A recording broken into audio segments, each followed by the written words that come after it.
welcome to Wealth Talk, episode 2. It's Chris Rodwell here, joined by Kevin Whelan. Hello, Kevin. Hi, Chris. Good to talk to you again. Yes, well, we had a lot of fun on episode 1, and we covered really what Wealth Builders is all about, how it came about. And one point I want to pick up on is you mentioned 95% of people who wish to become wealthy, financially independent, never make it. Yeah. Tell us a bit more about a reasoning behind that, Kevin, and how you can identify whether you maybe are one of the 5% that will make it. Oh, that would be a bit scary. Of course, 95% of people don't make it. Only 5% do. And the skill in WealthBuilders is really trying to help more people reach that. But there's a little bit of self-analysis you can do. You know, in the number of years that I've been talking to people and helping them create financial independence for themselves, I noticed, Chris, there are 3 groups of people, right? I call them the 3 Ds. And it doesn't take me more than about 5 minutes to work out who you are and whether you're likely to be part of the 95 or part of the 5. Would you like to know what they are? Oh, yes, please. They're called the 3 Ds, which is the drifters, which is not the music group, by the way. These are people, the drifters are people who read a lot, think a lot, aspire a lot. You know, they think they would like to be wealthy. They have a feeling they'd love to be wealthy. We call them the course junkies sometimes. Right. Okay. A lot of shelf help. We've heard all of the jokes about that. But genuinely, you know, you can tell that they remain drifting and have aspirations. But in fact, sadly, while we're joking about it, is a sad consequence that they simply will remain financially insecure for the rest of their lives. And that's a very bad place to be. And I think the main reason for that is they just drift from day to day. It's, you know, this idea of being caught in the rat race or caught in some tyranny of a daily routine, that they don't allow themselves the time, they aren't willing to find the time to get the right education, the right support and the right connections to pull this together as a plan. So they'll turn up for the job, they'll go home, and instead of taking some time out of their life to be thinking, well, how do I create wealth for myself? They'll watch the telly or have a glass of red and forget the world to the next day. And that's pretty much what most people are like. And one of the ways you can find that out about people is if you ask them, you know, one of the questions we always ask is, for most people, my experience, Chris, is people can be completely financially independent within about 3 to 7 years. So let's say the average is 5 years. So the question I often ask people is, how's your wealth changed from 5 years ago? What have you done that's made you wealthier 5 years later? So if you go back 5 years and look now, how more wealthy are you than where you were before? And for most people, the answer is, they're not wealthy at all. You know, in some cases, they've either gone backwards or they've stayed exactly the same. In fact, you have almost, I would say, your catchphrase of never let a month go by without building your wealth. Well, exactly right. And, you know, you don't have to spend too much time. A couple of hours a month is enough time. You'd think 2 hours a month people could spend, not just to learn something, but the key is the doing. And one of the dangers, I think, with the drifters is they want to seek so much information, but they'll act on nothing. You know, so they'll do this course and then they'll do that course and then they'll do the next course and they'll do the next course. And instead of stopping after course 1 to decide whether it's the right thing to do, whether they can see whether it's something they can take action upon, and seek out who else has done that, what did they have to learn, what did they have to do to make this whole process quicker, this concept of connections we talked about in episode 1. They won't do that. They'll just do the education piece. And then, I need to know something more now. I need to know the next thing. And they keep going around this sort of intellectual merry-go-round. And of course, merry-go-rounds or roller coasters are great when you're a kid, but not as you get older. You know, they make you sick after a while. So what you're saying really, really a good place. Is you need to take responsibility for building your own wealth. And taking action to do that. And I recommend, you know, if I could tweet this right now, I would tweet it loud and clear. Never let 30 days go by without doing something that's very positive, that you know is adding some form of asset, some form of wealth building actions in your life. And of course, during the course of the podcast, we'll be talking more about assets and what those assets are. But, obvious things like even just putting a bit more money into the market, looking to see whether you could engage in some property, maybe doing something on the side to generate income that could reduce your debt. So, there's always ways you can do something to create more wealth. There's no doubt about that. If I meet anybody, if they're willing to do it, they will create more wealth every single month. But the drifters will never do that. Okay. Recognize some of those, Chris? Yes, indeed. So that moves us into the second D. Yeah, the second D. Now, there's nothing wrong with the second D. The second D is what I call the DIYers. Now, the DIYers are not drifters. They're willing to get their hands dirty. They're willing to get involved and do something. And that's good. But one of the issues with DIY is, there are some things you can DIY, simple things. Like I could probably turn my attention and, wire a plug, but I wouldn't do my own teeth, So there are some things you should DIY and some things you should not. And one of the consequences of the DIYers is they actually can't get to a place of trust. They don't find anybody that they can truly trust. And, they're unwilling often to make connections. They want to do everything on their own. They live their life almost in a trial and error scenario. And while they can make some progress, and I have to say, at the beginning of my wealth building life, I was a DIYer. So I didn't have a guide. I didn't have a mentor. I didn't have that opportunity because I was carving my own path. But now, having learned the lessons, and it took me 7 years, actually, it took me a bit longer than that, but it took me longer to create the wealth that I really wanted because I was blazing my own trail, let's say. What sometimes I call the kind of rugged individual who wants to do everything on their own terms. And what I've learned over the years and now very enthusiastically teach, as you know, Chris, is it's much better, faster, enjoyable to work with people and collaborate, hence the connection in the process of education, support and connection. And surrounding yourself with other people just gives you so much more energy and makes it so much quicker. I'm not saying DIY isn't the solution.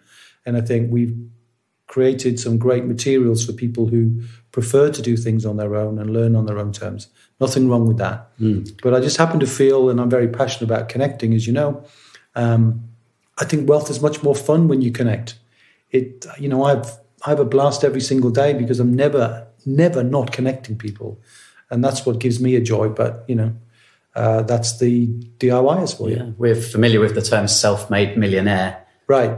Would you suggest that actually there's not too many who make it purely by themselves? Well, I think in truth, there isn't really a self-made millionaire because every self-made millionaire has got a team around them doing something, unless maybe even if you're a pop star, you've still got, backing singers, you've still got a band, you've still got a crew, you've still got all of those things behind you. So I don't think self-made is a good plan. I understand why people might start there just to get their education and maybe be nervous about making connections. And what I'm hoping that people will see if they check out WealthBuilders at wealthbuilders.co.uk, that actually there is a community of trusted people, and that you can get to see that it is possible to build wealth and understand that not everybody's trying to make money from you. And there's a real spirit of that collaboration where we are.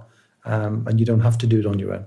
And it also ties in very strongly with your personality type. And this is an area we'll discuss in a future episode, I'm sure, as to different types of people have different ways of approaching solutions and problems. And when you find out what your really natural strengths are, you can then identify those right people that you need for your team, your entrepreneurial team.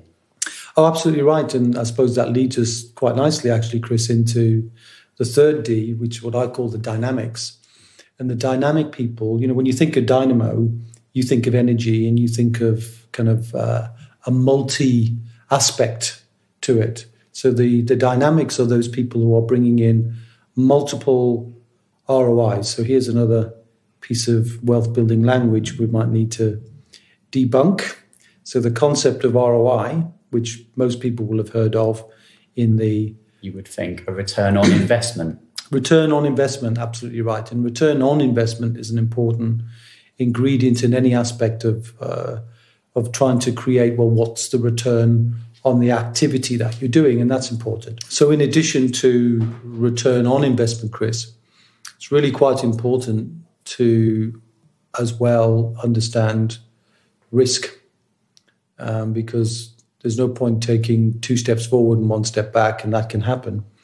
And one of the important ingredients in our process is the due diligence step and trying to work out, well, what's the downside risk and how do you mitigate that risk? And often the mitigation of risk can only be really truly dealt with by looking through the eyes of other people.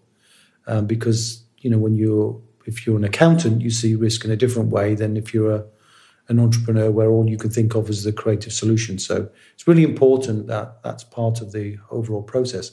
But the two that I like more than any other, because I'm much more of a connected sort of a person, as you know, is a return on intellect, which means you become smarter.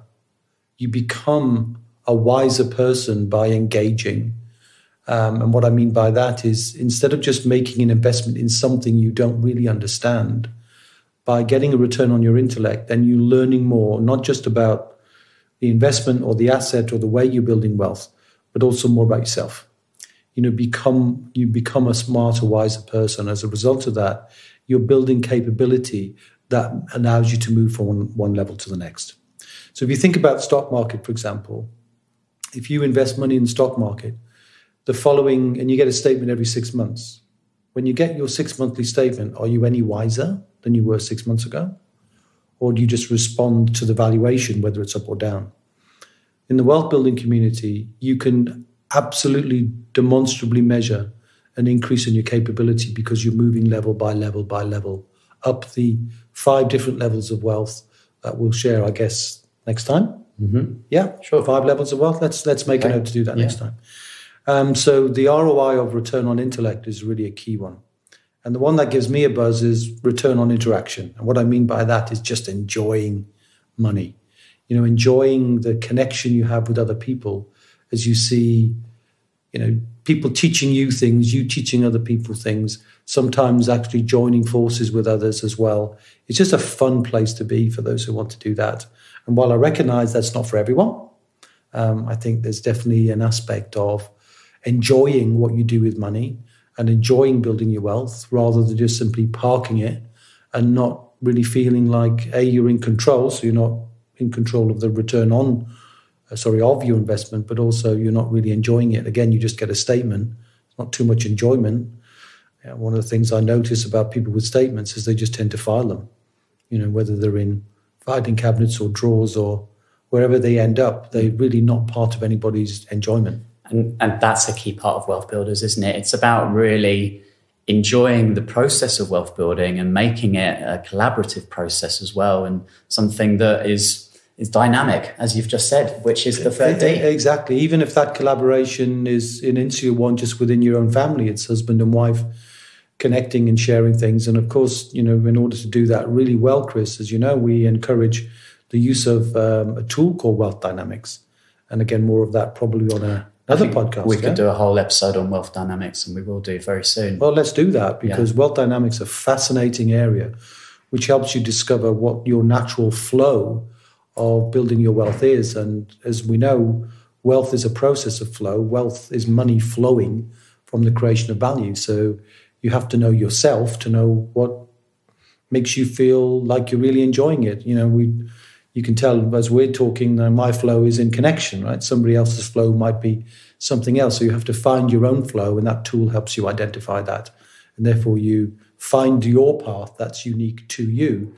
So while we talked in episode 1, there's a 7-step process, or there's a step-by-step process, the steps are not the same for everyone.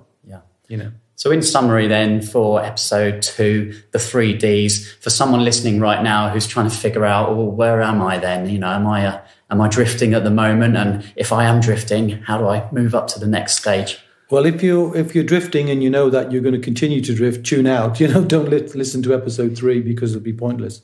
But if you want to take first step, just have a look at the website, wealthbuilders.co.uk, and just tune in to some of the things that we're doing and trying to see if there's some tools and techniques we can give you to help yourself. So become a DIYer, but do something. The whole thing about DIY is doing, not just learning. So if you're willing to do something, we'll give you some things to do, some tasks that you can carry out for yourself, all on the website that will allow you to make some positive progress. And then when you're ready to know more, you can find out a little bit more about wealth dynamics and how to be a dynamic person where you're in control and in charge of your wealth, and you get there faster. So check us out. And we'll be talking about turning the wheel in future episodes, but really all we're asking now is just that you turn the key to open a door, because beyond that, you'll find the next opportunity. And that's really how the wealth building process goes, isn't it? It's just taking that one step at a time, learning a little bit more, and it opens up connections and new ideas, which accelerate the journey. Absolutely. And one final point, actually, I've just realized that there's an ROI that I think is entirely appropriate on which to end this. And it's not return on investment. It's not return of investment. It's not the return on intellect or the return on interaction. What is it, Kev? One, yeah. The final one is you're never more than one relationship, opportunity, or idea. So that's an interesting ROI. Relationship, opportunity, or idea away from a complete transformation in your wealth. So be curious out there. Seek out that one relationship, that one opportunity, that one idea, because that can escalate you up several steps at once. And I hope for a few people, Chris, that we might be that catalyst. You dropped a bomb there at the end. That's a big one to leave people on. Thanks for that one, Kevin. Okay. Really enjoyed this episode. Yeah, look forward to episode 3. Yeah, and we're going to touch the 5 levels and knowing your why and knowing your number. Knowing your number, that's a good one. Really important. Okay, we'll see you soon.